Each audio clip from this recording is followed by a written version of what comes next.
Hello, Unexplained Ones. This is Dr. Mounce, and welcome back to All Things Unexplained.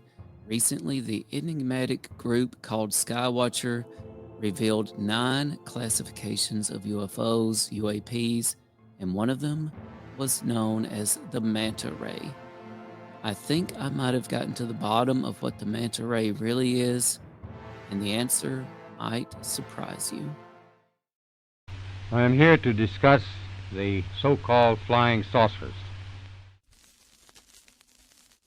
We know now that in the early years of the 20th century, this world was being watched closely by intelligences greater than man's. Did the CIA write Wind of Change by the Scorpions? As humans busied themselves about the various concerns, they were scrutinized and studied. Dr. Loeb, what percentage chance do you give it that you have indeed uncovered extraterrestrial or non-human technology? With infinite complacence, people went about their affairs, yet across an immense ethereal gulf, intellects vast and unsympathetic threw their plans against us. All of a sudden, a stick out of nowhere landed right in front of us, and there was no tree, nothing overhead. Something threw it at us. Yeah. All things unexplained. So some of that, I think, sir, we'll save for closed session. So what got me thinking about the Manta Ray today? Well, it started with a post on Twitter from Pro Pixel Video Analysis and Research. They reviewed the Manta Ray video, and their post said, Manta Ray Class 5 from the Skywatcher video. This appears to possibly be changing shape or flapping and not rigid. But not only that, but they noticed that during this flapping, it actually seemed to be reflecting some of the light. Out of nowhere, this reminded me of a previous case we investigated on All Things Unexplained.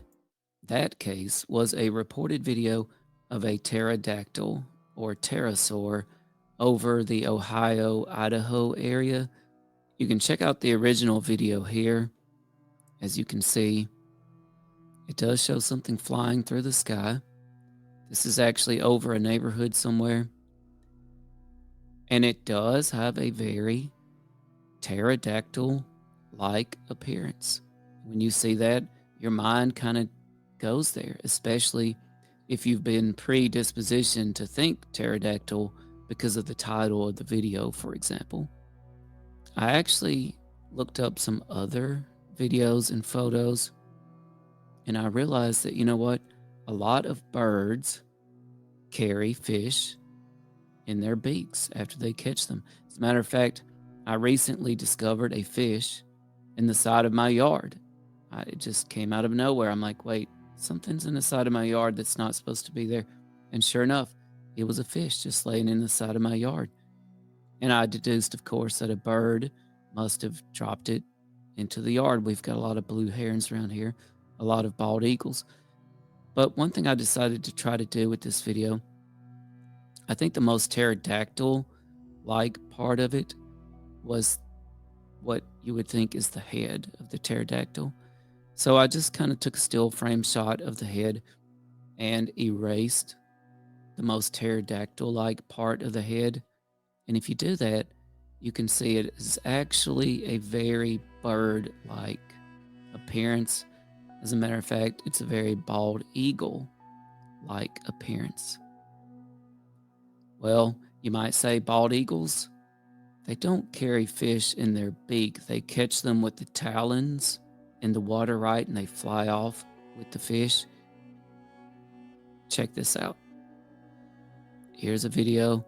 Bald eagle dips down into the water, grabs a fish, and sure enough, transfers it midair into its beak and gulps it down. Here's another video of the same sort of thing. Bald eagle carrying a fish it just caught, transfers it flawlessly to its beak, and it's getting ready to eat that mid-flight. And here is a comparison of the headless silhouette with an actual bald eagle silhouette. And you can see they are strikingly similar. Today, I even asked AI to create an image, a photograph of a bald eagle in flight, holding a fish in its mouth, a large fish in silhouette. And this is what it came up with. And let's compare it to the pterodactyl still frame. And I think that we can agree, yeah, this probably is a bird, a known bird, carrying a large fish. The fish is struggling in its beak, and we can actually see that. I think in the video, the fish is so big and heavy, at some point it actually pulls the bird's head down, and it's kind of struggling with it before it takes off again. And now let's check out the manta ray footage. And yes, you can see it does appear to be flapping in the sky, and it does appear to have a dark silhouette at times, but then at other times, depending on the angle and the light, it appears to reflect the sunlight. The manta ray also appears to be quite large in the video. At least that's how our brains interpret it. So let's talk about the steps I took to arrive at my final conclusion. It had been reported that some of the Skywatcher footage was done in Sierra Blanca, Texas. So I asked AI what birds that might be seen in Sierra Blanca, Texas could have a manta ray shape when seen from below or afar. The answer surprised me. It said, in the skies around Sierra Blanca, Texas, an area of high desert, open skies, and dramatic light, it's totally possible to spot birds that might resemble a manta ray when seen from below or at a distance. That silhouette, broad wings, tapering body, maybe a bit of a ripple in flight, can definitely cause a double take. Its first answer surprised me. Turkey vulture, with a wingspan up to 6 feet, a flight pattern that includes soaring with wings held in a slight V shape, also known as dihedral, often rocking side to side. It looks manta ray-like because it has long, wide wings with splayed fingers and a small head tucked in. From underneath in bright sunlight, it can look like a smooth, floating shape.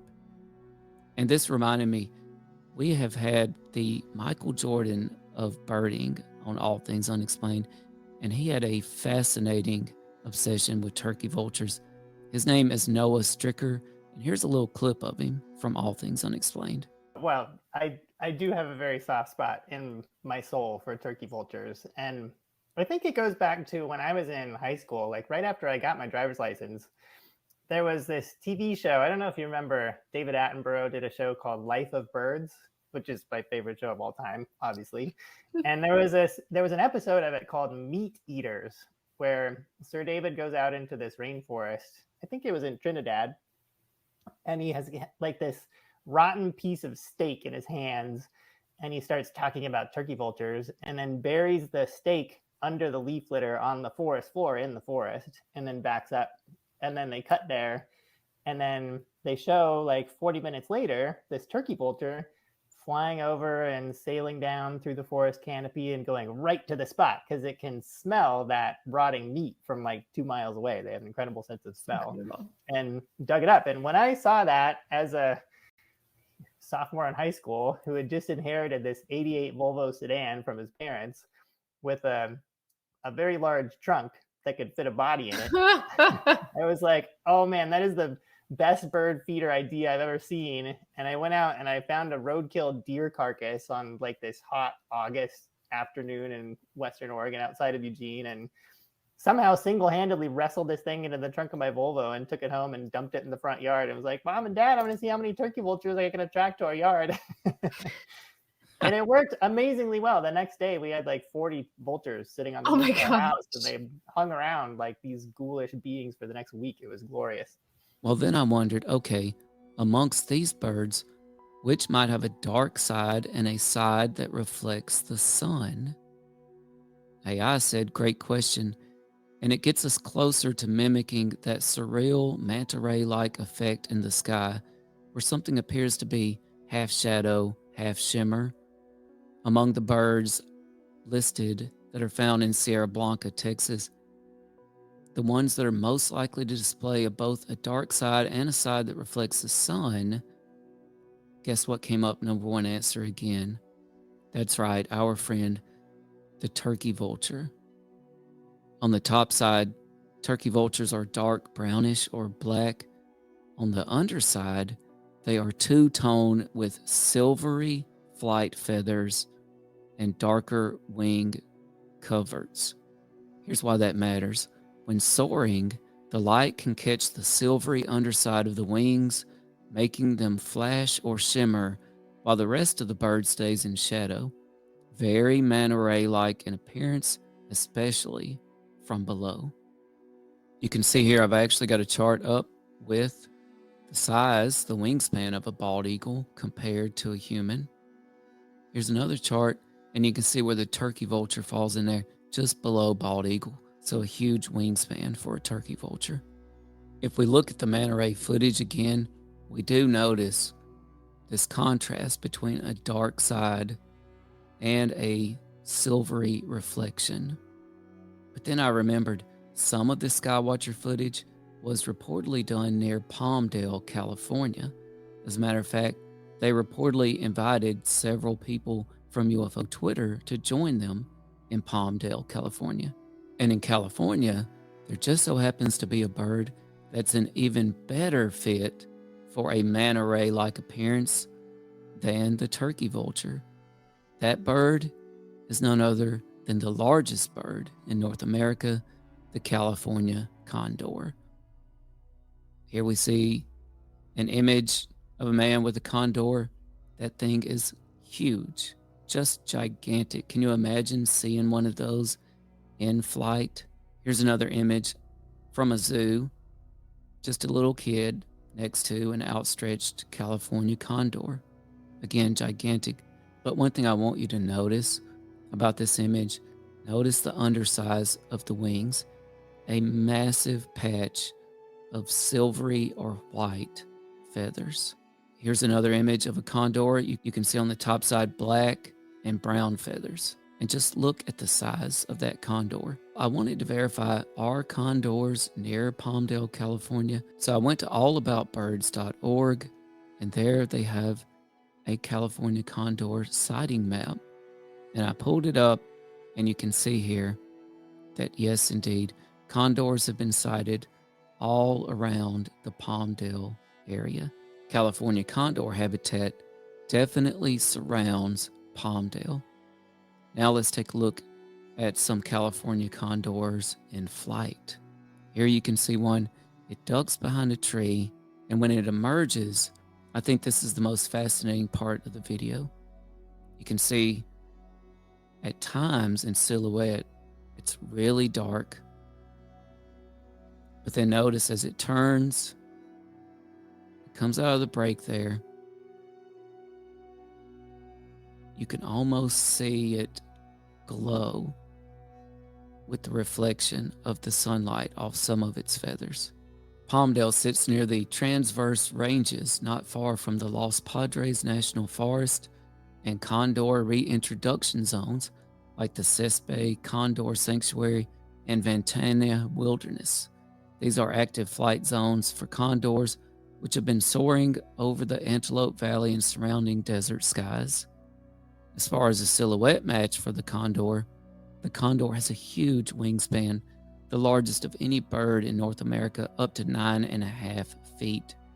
It has broad fingered wings, often seen soaring with minimal wing beats. It has a tapered body and long wings that give it that smooth, gliding, manta-like shape, and it is easily misidentified or labeled UFO by people unfamiliar with their appearance. As far as the reflective light, the condor's pattern has pale secondary flight feathers and a dark body. This creates a surreal look when one part reflects sunlight and the rest stays in shadow, just like what we see in the Skywatcher video. Add in a bright desert sky, camera glare, or atmospheric distortion, and sure enough, you've got a flying manta ray. If the manta ray-shaped flying object filmed by Skywatcher was indeed filmed near Palmdale, then a California condor is a strong natural candidate. It has the correct size, the correct location, the correct flight behavior, and the reflective light-dark wing effect to make it appear otherworldly. The California condor is not just a bird, it's a living glider that could easily pass for a biocraft in the right light.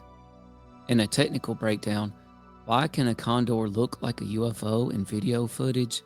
1, their silhouette and distance equals ambiguity. Camera zoom flattens depth and warps size perception. At altitude, size is exaggerated or unknown. Viewers may assume it's huge or mechanical, and outstretched wings appear flat like aircraft or manta ray wings. 2, light reflection creates illusion. White flight feathers may glint or shimmer, giving the appearance of light-emitting surfaces. Contrasting shadows may make the body look detached or central pod-like. Wings blend into the sky, creating the illusion of a floating manta or stealth drone. There's also atmospheric distortion. Heat waves, wind, or digital compression in videos can cause a wobbling effect, morphing outlines, and flickering or blinking light patterns. This can make a condor resemble a shape-shifting object, something reported often in UAP sightings. And we can't forget about the psychological priming. If the viewer expects to see a UFO, they are more likely to interpret this bird behavior as unnatural. This is especially true if seen near aerospace facilities like Plant 42, home of the B-2 Spirit and experimental drones, which does sit near Palmdale, California. Let's take a look at this infographic. The manta ray mystery over Palmdale. We've got the California condor, large wingspan, dark body, pale underwing, and it soars with minimal effort. And we've got the craft, large flat shape, dark on one side, reflective on the other, maintains a steady glide. They have all of these things exactly in common. Maybe it was a condor, maybe it was something else, but when a shadow glides silently across the California sky, bigger than anything you've seen before, it reminds us just how thin the line can be between the natural and the unknown. Out here, the sky doesn't always give answers. Sometimes it just gives us more questions. I'm Dr. Mounce. This was All Things Unexplained, and as always, keep your eyes up and your mind open. Thanks. All Things Unexplained. What's your hot take on Travis Taylor?